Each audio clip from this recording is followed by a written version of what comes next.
My name is Yvonne Schwab. I'm the principal of St. James the Less Catholic School in Columbus, Ohio.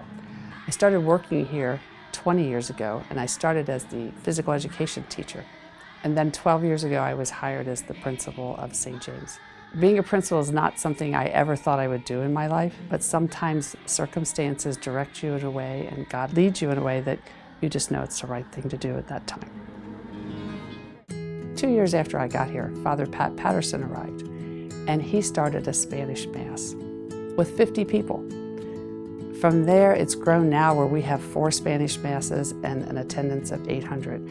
And I have to say, until he came, I didn't even know there was a Latino population in this area. You know, as Father Pat was saying Mass and there were more and more Latino families coming to our church, I thought, well, maybe I should go to Mass, at the Latino Mass one time. So I did.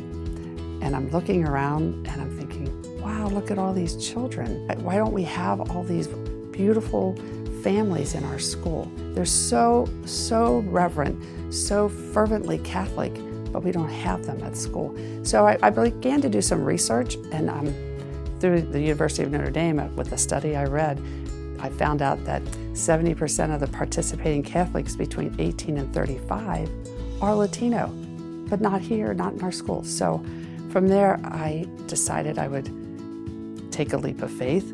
Even though I don't speak the language, I thought, a smile is universal. I'm going to go to Mass. I'm going to talk to them. I'm going to invite them. Please come and see our escuela. At least I could say that, escuela. And I practiced inviting them to the school. So here I am. I'm going to go up to the AMBO, and I'm going to invite them. And I have it all written out phonetically. Yo soy directora Santiago El Menor. And everybody is like looking, and there's a little chuckle. Father Pat says something. There's a wave of laughter. I said, "What did you say?" And he said, "I told them not to worry about your accent."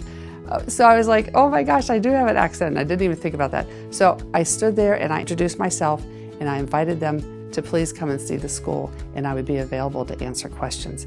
And then I had to have someone help me answer the questions. But this for me was a turning point. It was like, okay, they'll accept me. If I reach out to them, they'll reach out to me. We've always been very welcoming and very much a family, but now we had to go further to be more inviting. In order to make people feel at home, I felt like the staff needed to feel more at ease with a different culture. So one of the first things we did a program called Command Spanish, where we all learned some Spanish phrases, enough to be able to say hello and how puedo ayudarle. And then when they ask me a question, I can't answer them, but at least they know I'm trying. So everybody in all the staff went through that program. And then as people came in, I have my desk situated so that I could see anyone who comes into the office. And when they come in, I get up and I go out to the counter. Whether I can speak Spanish, or I have people from Nigeria, I have people from the Congo, they speak French, doesn't matter who it is. I'm going to go out there and I'm going to make them feel welcome. And that's how everybody here is. Padre nuestro, que estás en el cielo. Ms. Schwab's made a tremendous effort to reach out to the Latino community and make the school accessible to the Latino community. She always does whatever she can to make sure everybody feels welcome, and tries to interact with all the families and the church community too. As soon as you walk into the doors, people are ready to welcome you. You know, sometimes you go some places and they smile at you and shake your hand, but you can tell it's only a facade almost. But here you can tell every time they say hi to you, they mean it. I have been blessed with the most wonderful group of people anybody could ask for. And they are the most hardworking group of people. Yes, my name is on the door as principal, but we all share in the responsibility. There's nothing that I do here by myself. It's always a committee of people. It takes a whole village to raise a child. And we are truly that village that's raising everybody. And we're all better for it. Yo personalmente, mis hijos estuvieron en escuela pública. Ellos no tuvieron la misma atención que tienen aquí en esta escuela, porque en esta escuela han tenido la ayuda mucho más posible que todos los maestros les han podido dar. Y yo en lo particular, yo creo que una escuela católica presta mucha más atención a los niños en su desarrollo educativo y les dan todo lo posible, todas las herramientas posibles para que los niños tengan una mejor educación.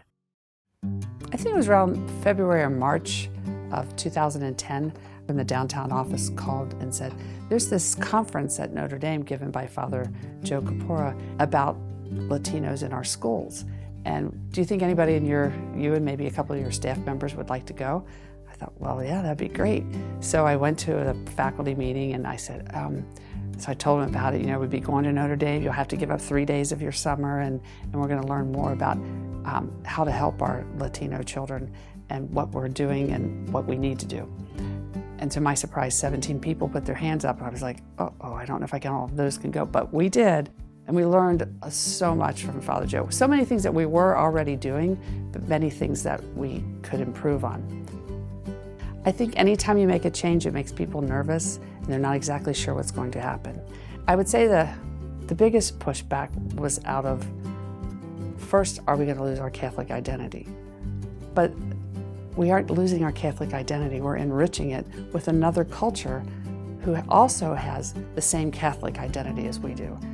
Maybe does celebrations differently than we do. And the first year we did the Posada and we did the Our Lady of Guadalupe celebration and everybody came and it was beautiful. Definitely for my parents, it was the whole idea that my faith would also be a part of my education that drew them to St. James. I think for a lot of families, faith plays an important role in their lives, especially first-generation immigrant families. So being able to take their children to school where their faith will also be acknowledged and encouraged, I think is very heartening for a lot of parents. I think that with time they realize that, these people just want something better for their children too. We all want the same thing. We want the best for our children. We want them to grow up in their faith. We want them to have a good education and to become very productive adults.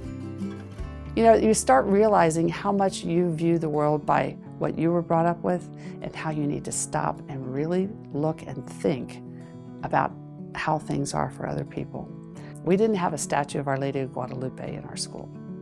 So the local grocery store, La Michoacana, Father Pat goes up there with me and they have statues in the grocery store, which was different to me to begin with. So I'm like, okay, well, let's see if we can get one. And the gentleman working there, he takes it down. He says, well, take it back to your school and see if you like it. If you like it, you can come back and pay for it. Well, right there, I was like, what trust they have. They're gonna just let me go see if I like it? Okay, so I brought it back. We liked it. I went back to pay for it, but I didn't have Father Pat with me. And I was so nervous. I thought, oh my gosh, I hope somebody can speak English because I have un poquito español. I was so scared and it dawned on me, that must be how they feel every time they walk in someplace. That's when we moved Carmen into the office, so we had somebody here who could speak the language as soon as they came in. We had so many phone calls, Spanish-speaking phone calls. They kept calling me to the office to translate. So after, I believe it was the third year, they asked me to work in the office because I was constantly here answering the phone call for the Spanish-speaking families. Now with the new phone system, I could tell when the call is in Spanish, so I could answer right away in Spanish, and they are so happy. And when they come to help us, they need help filling up their information, the papers, application, or bus transportation. They are so happy to see that they have people here that speak Spanish. We also have done a lot of professional development on how to teach children for whom English is not their first language. We're here in the middle of Ohio. We're first-generation Latinos. Some of them just got here. I have a student, her name is Ileana. She came in 7th grade and she could say, hello, that's all. By Thanksgiving, she was reading with the 4th graders. And by 8th grade, she wrote and read the graduation address. One of the questions asked from her earlier was, how did you get to St. James? And most people, it kind of meant, why did you decide on this school? And she said, I got here walking across the desert holding my little brother's hand. I will never forget that impact of how hard and how much it is for them to get here. And so I need to work just as hard as they did. I need to be that same person that helps them just the way they want. So they want something better, I want it for them too. We went from a school that was surviving to a school that's thriving. And it's thriving because of the culture we built of acceptance and welcoming. When I started in 2004, we had probably around 175 or 180 children, and 2 Latinos, too. We now have 498 this year, and there are 510 on the registration for next year. Our enrollment is filled within the first week of registration. I did those things like, did flyers and took out ads. That doesn't make any difference. It's that building a relationship. It's like letting them know you want them here. I'm out there every day in the parking lot, every weekend at Mass, talking to people, listening. I think Ms. Schwab is really the backbone to St. James. I know she makes a tremendous effort to support all of her staff members and all of her students.